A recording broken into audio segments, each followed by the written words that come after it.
guys, I am back for another story time. This time about Kira. Now that I have her pretty much suited and stuff, and at a good point that I feel like talking about her. She still needs to be cleaned. I haven't had the chance to do that yet, but I will probably after this video. But yeah, I wanted to talk about where did she come from? Sure, she met Alex in the village when they were trying to attack her, but why was this little girl just running around the village by herself? What happened to her family? Does she have family? What's going on? So I wanted to talk about that, obviously.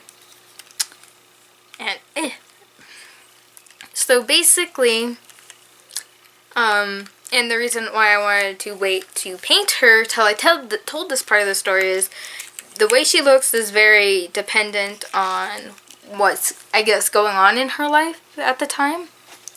So, yeah. And there's a dryer sheet on my floor. Anyway.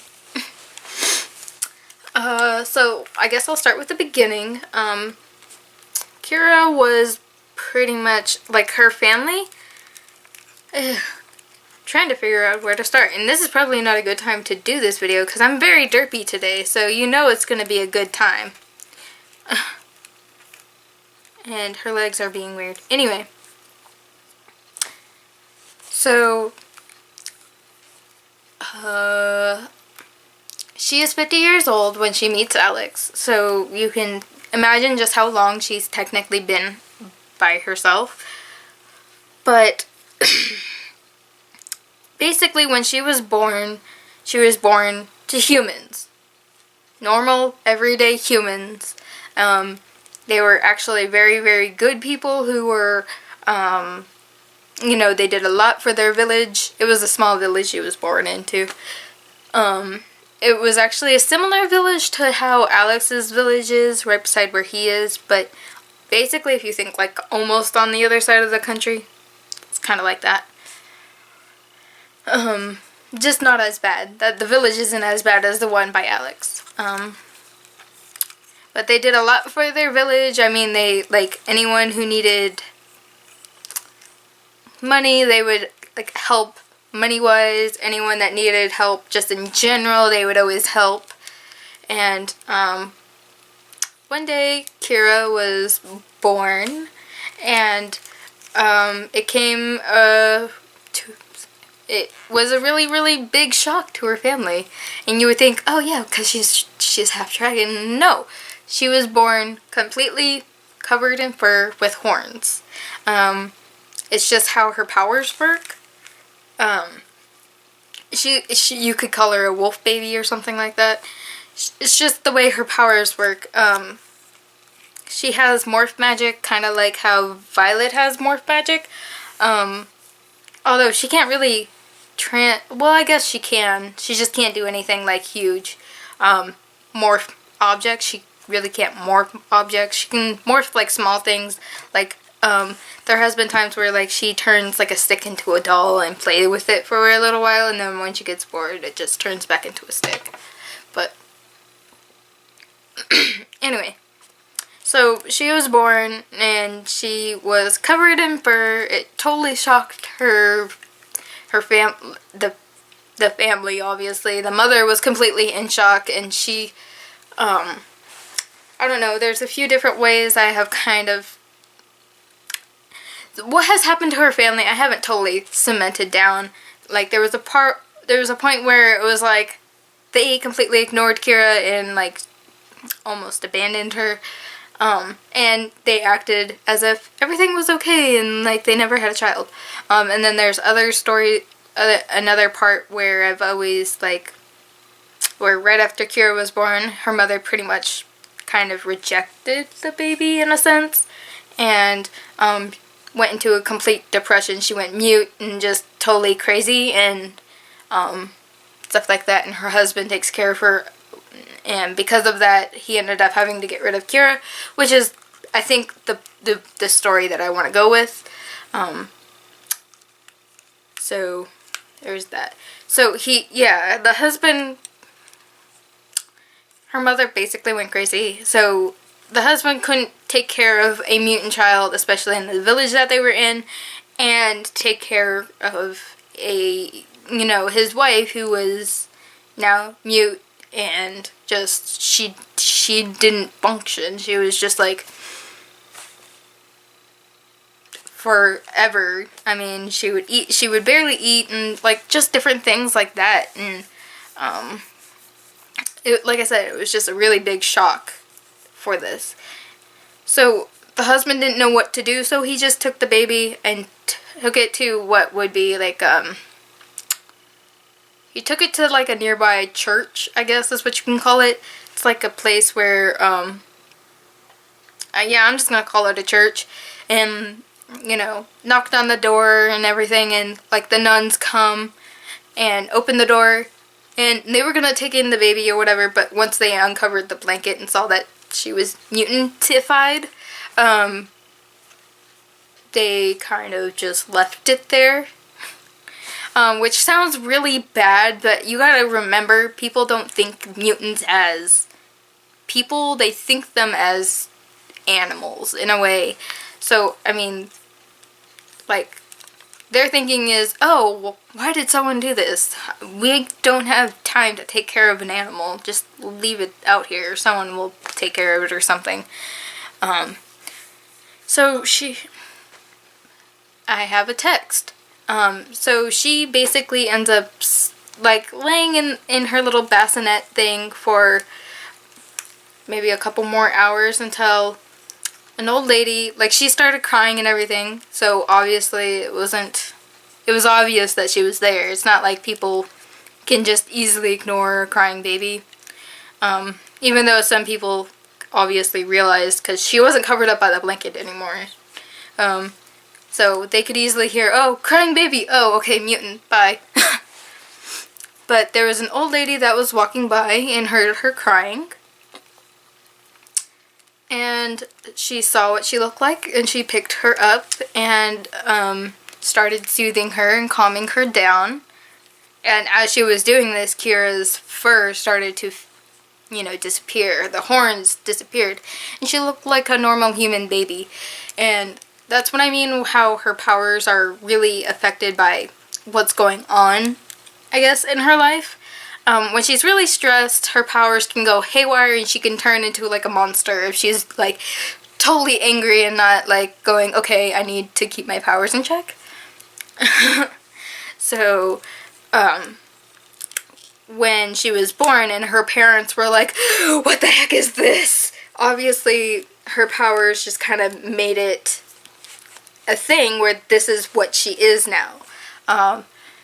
So when someone who was loving and loved her, no matter what she looked like, she kind of just changed into something that was whatever she is. Human. So the old lady ended up taking her in and adopting her, basically. And the lady lived basically in the forest close to this village. And sorry guys that I had to stop. My phone was going off. My sister was trying to ask if I had how to get, Why Did I Get Married To?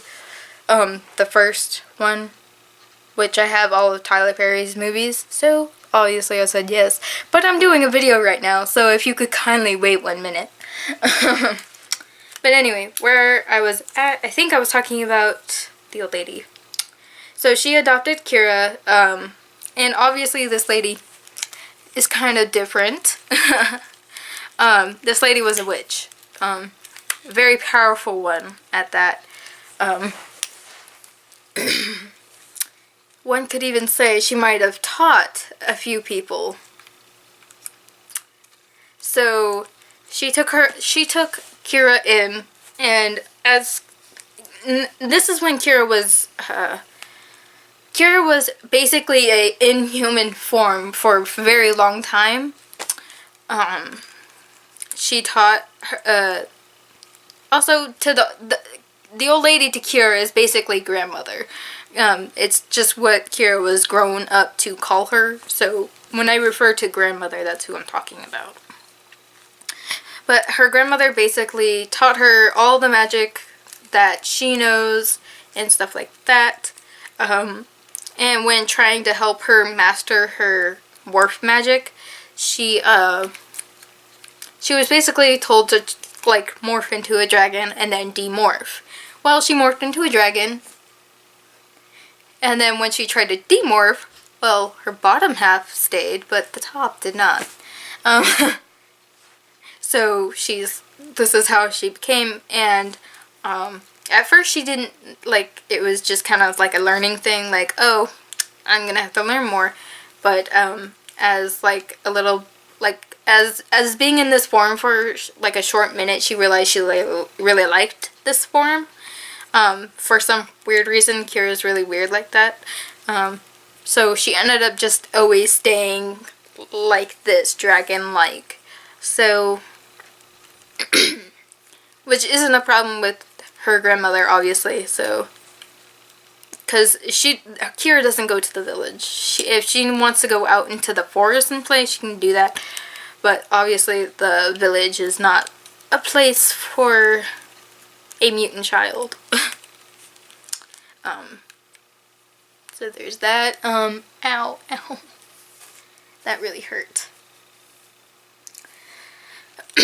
So how did she get to Alex's village? Well, I want to say when Kira was 10 years old, so this is like basically 40 years prior to meeting Alex, you know, grandmother was like, hey, go get some herbs from the garden, because the grandmother, you know, she grows pretty much almost all her own herbs for potions and spell making and all that stuff. There is the occasional time where she has to go to the village to buy things, which just happened to be when she picked up Kira. So, you know, Kira goes out to the garden to pick some herbs for the village, and, you know, when she comes back, she sees her grandmother holding her chest, and, like, she's basically having a heart attack. But the strange thing is, there was a man dressed in white standing right there. Now, it was weird because it was as if her grandmother couldn't even see the person that was in their house. Kira immediately went into panic mode and, you know, was like, grandmother, are you okay? And whatever. Unfortunately, her grandmother died.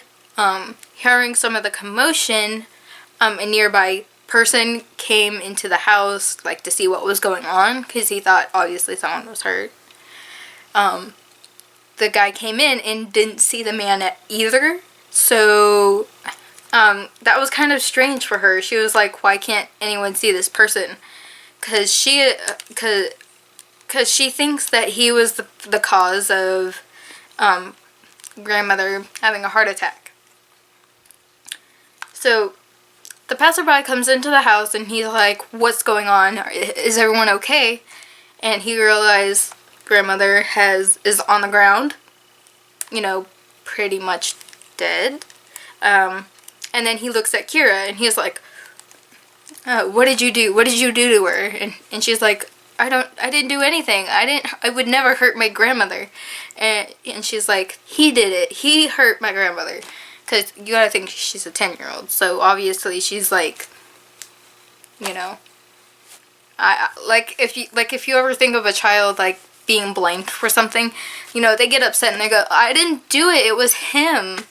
If they're not lying, but Kira's not lying.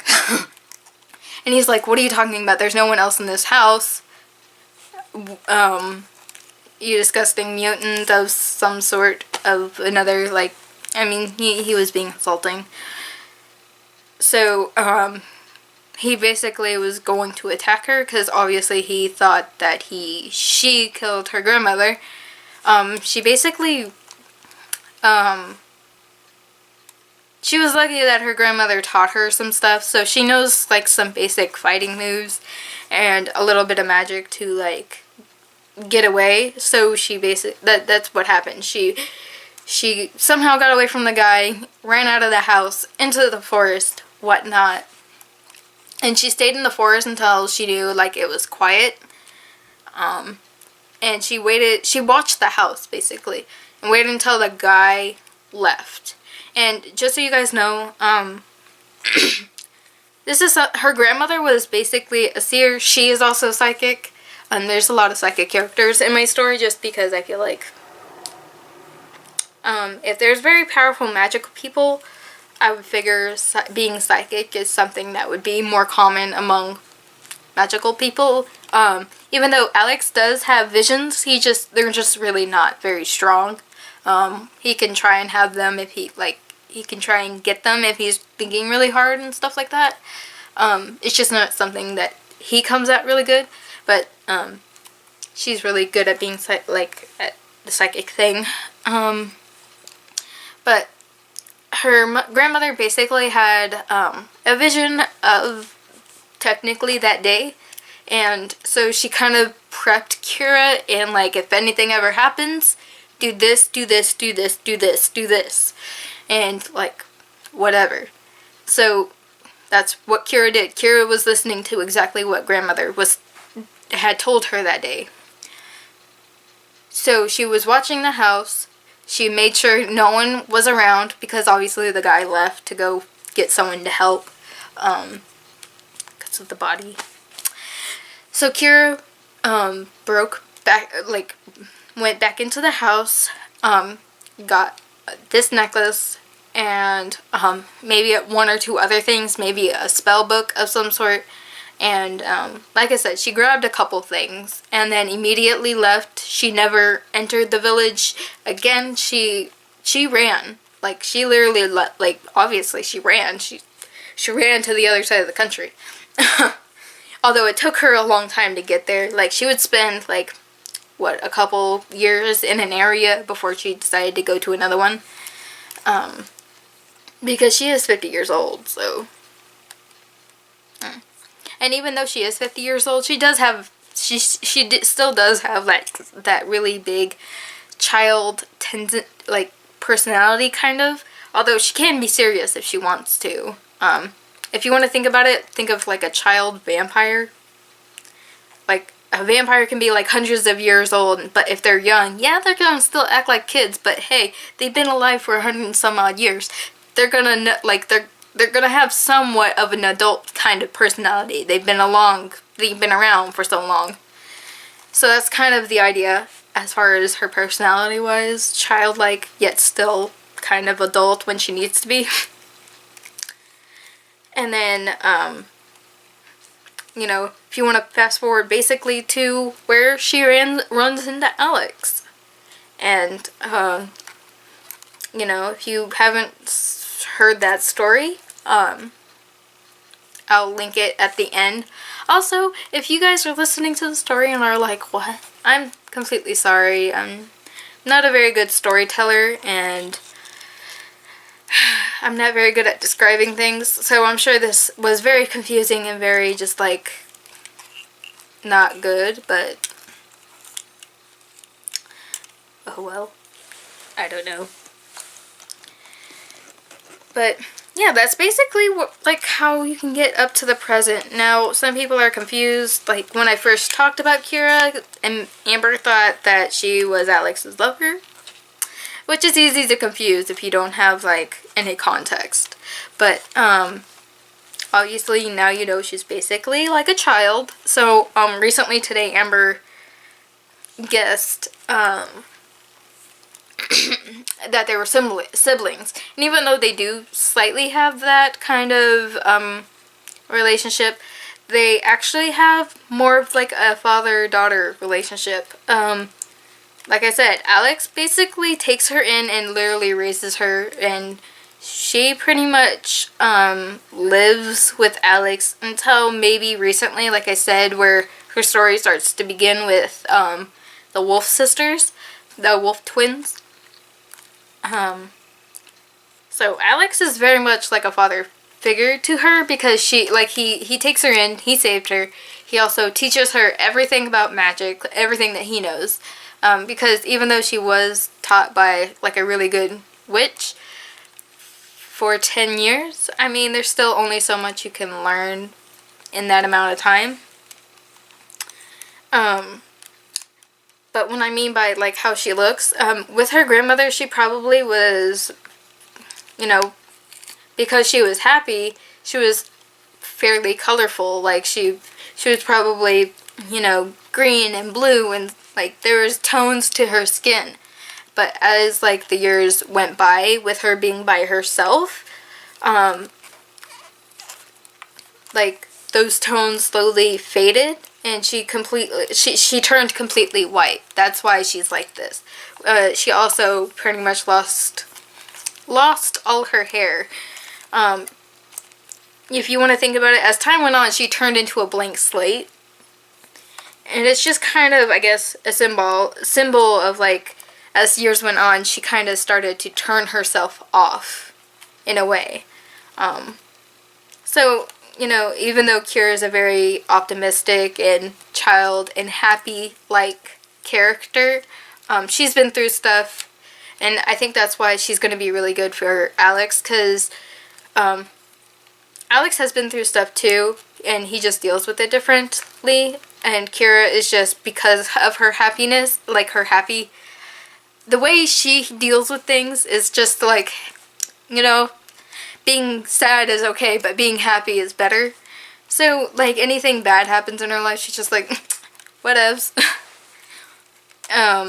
Although she is a child, so, you know, things do affect her. She'll cry if she needs to. But for the most part, yeah, that's basically Kira. And now we're in the part of the story where Alex is going to take Kira back to the pack. And I will start telling that story probably next time after I do her face up, which is, I will have a photo story for eventually. I think I'll try and snap a few shots while she still looks like this. Excuse me, which I want to say I do like her face up. It's just, I prefer to do my own. And, if you guys have any other questions about Kira or Alex or whatever, just leave them in the comment section below. And I'm sorry if none of this made any sense. I do not claim to be a storyteller or a good person of the ways of the telling. So, and I know that was basically the same thing, but oh well. Anyway, hope you guys enjoyed this weird video, and I will see you guys later. Bye!